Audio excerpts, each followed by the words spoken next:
Hello guys, എല്ലാവർക്കും സുഖമല്ല. പിന്നെ ഞാൻ ചെയ്യാൻ പോകുന്നത് എൻ്റെ ഒരു വീക്കെൻഡ് സ്കിൻ കെയർ റുട്ടീനാണ്. ആദ്യം തന്നെ ഞാൻ പോൺസിൻ്റെ ആൻറ്റി ഡൾനെസ് ഫേസ് വാഷ് ഇട്ട് നന്നായിട്ടൊന്ന് ഫേസ് വാഷ് ചെയ്യുന്നുണ്ട്.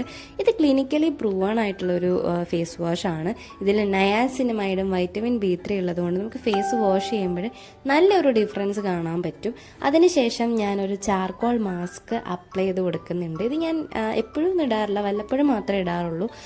ഇത് അപ്ലൈ ചെയ്തതിന് ശേഷം എനിക്ക് എന്നെ കണ്ടപ്പോൾ ഒരു കുറുവ സംഘത്തെയാണ് ഓർമ്മ വന്നത്. പിന്നെ ഇത് ഡ്രൈ ആവുന്നത് വരെ വെറുതെ ഇരിക്കണ്ടല്ലോ എന്നോർത്ത് ഞാൻ കുറച്ച് ഉണക്കമുന്തിരിയൊക്കെ കഴിക്കുന്നുണ്ട്. എനിക്കിത് ഭയങ്കര ഇഷ്ടമാണ്, ഈ ഉണക്കമുന്തിരി. പിന്നെ ഞാൻ ചെറുതായിട്ടൊന്ന് ഉറങ്ങി എണീച്ചപ്പോൾ ഇത് നല്ല സെറ്റായിട്ടുണ്ടായിരുന്നു. അപ്പോൾ നമ്മളിത് പീൽ ചെയ്യുമ്പോൾ ഒരിക്കലും മുകളിൽ നിന്നല്ല താഴേന്ന് വേണം പീൽ ചെയ്യാൻ വേണ്ടിയിട്ട്. പിന്നെ അപ്ലൈ ചെയ്തപ്പം കുറച്ചൊക്കെ എൻ്റെ ഹെയറിലും ഐബ്രോസിലൊക്കെ പറ്റിയിട്ടുണ്ടായിരുന്നു. അതുകൊണ്ട് അവിടുന്ന് അതൊന്ന് വിട്ടുപോരാൻ കുറച്ച് പാടായിരുന്നു. അപ്പോൾ വാഷ് ചെയ്യുകയല്ലാതെ വേറെ വഴിയില്ലാത്തതുകൊണ്ട് ഞാൻ വേഗം തന്നെ പോയി വാഷ് ചെയ്തു.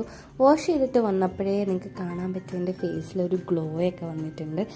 അതിനുശേഷം ഞാൻ അപ്ലൈ ചെയ്യുന്നത് കോജിക് ആസിഡ് ഫേസ് സെറമാണ്. ഡെർമാക്കോയുടെ 2% കോജിക് ആസിഡ് ഫേസ് സെറമാണിത്. ഇത് ഞാൻ എൻ്റെ പിഗ്മെൻറ്റേഷനുള്ള ഭാഗത്ത് മാത്രമേ അപ്ലൈ ചെയ്ത് കൊടുക്കാറുള്ളൂ. കാരണം എനിക്കിതിൻ്റെ സ്മെല്ല് തീരെ ഇഷ്ടമല്ല. പക്ഷേ ഇതിൻ്റെ റിസൾട്ട് വളരെ വലുതാണ്. അപ്പോൾ ഞാനിത് ഡെയിലി രാത്രിയിൽ അപ്ലൈ ചെയ്യാറുണ്ട്. അപ്പോൾ ഇത്രയേ ഉള്ളൂ എൻ്റെ നൈറ്റ് സ്കിൻ കെയർ റുട്ടീൻ.